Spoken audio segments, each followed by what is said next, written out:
Salam alaikum, bonjour à tous, content, heureux de vous retrouver pour aborder aujourd'hui les trois livres que j'ai faits sur René Guénon et plus particulièrement aujourd'hui le tome 2, donc l'œuvre.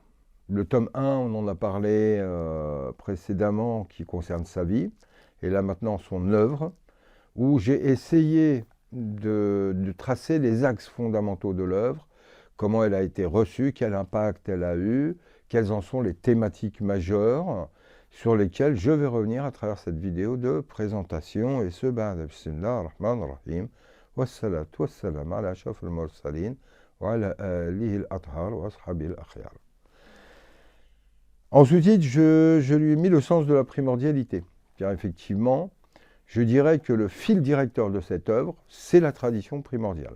C'est vraiment quelque chose sur lequel Guénon va insister tout le long, qui est non pas inédit, c'est une chose en réalité connue, exprimée dans toutes les révélations divines, mais par contre, expliquée, mise en avant, théorisée, comme il l'a fait, c'est tout à fait exceptionnel, c'est tout à fait inédit.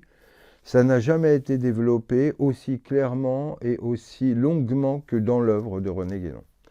Alors bien évidemment que cela correspond à la mission qui est la sienne, puisque ça on en parlera notamment quand je vous parlerai du tome 3, où Guénon est bien évidemment un être missionné. J'en parle déjà plus ou moins dans le tome 1, mais j'y reviens de façon plus accentuée dans le tome 3.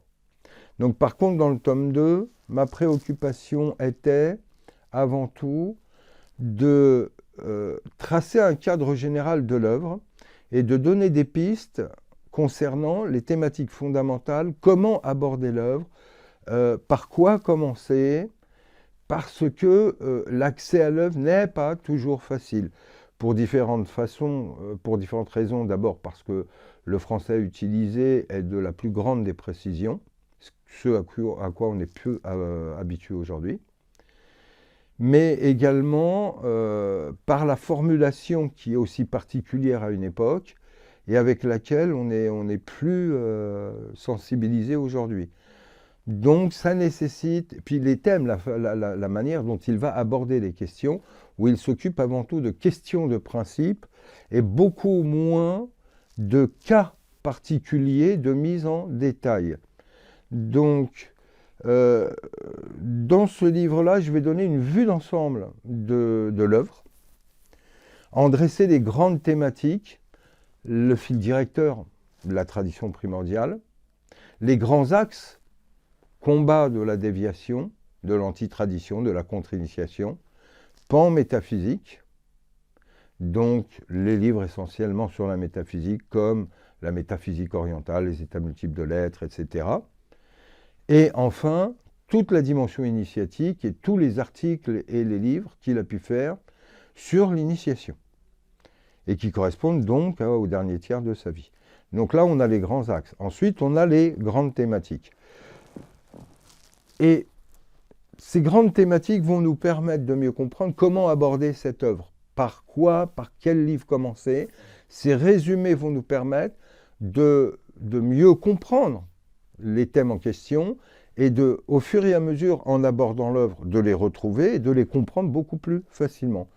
Donc, je vais parler du monde moderne, de la vision de Guénon du monde moderne, de la métaphysique, des états multiples de l'être, de l'initiation, de la connaissance et de la réalisation spirituelle, de la tradition primordiale, bien entendu, et donc du symbolisme, qui est la modalité d'expression par excellence, les cycles cosmiques, sciences et connaissances très peu répandues en Occident, la question de l'homme universel, les rapports de l'autorité spirituelle et du pouvoir temporel.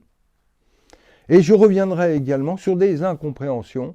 Guénon était-il fasciste ou extrémiste, ou etc., sachant que son œuvre a été instrumentalisée par tout un ensemble de milieux politiques, sociaux, littéraires, artistiques, qui évidemment souvent n'ont pas compris son œuvre et qui souvent ont voulu l'instrumentaliser. Donc voilà, je vous le conseille au niveau lecture, car il vous permettra de faciliter votre accès à l'œuvre elle-même. L'œuvre de Guénon, c'est plus de 20 ouvrages, c'est beaucoup de thèmes abordés, selon une perspective qui est très nouvelle quand on découvre, et avec laquelle on a besoin de s'habituer. Or, ce livre, je le répète, va avoir cet avantage de permettre une vision globale et un accès aux thématiques fondamentales de l'œuvre, qui donc en facilite l'accès et la lecture.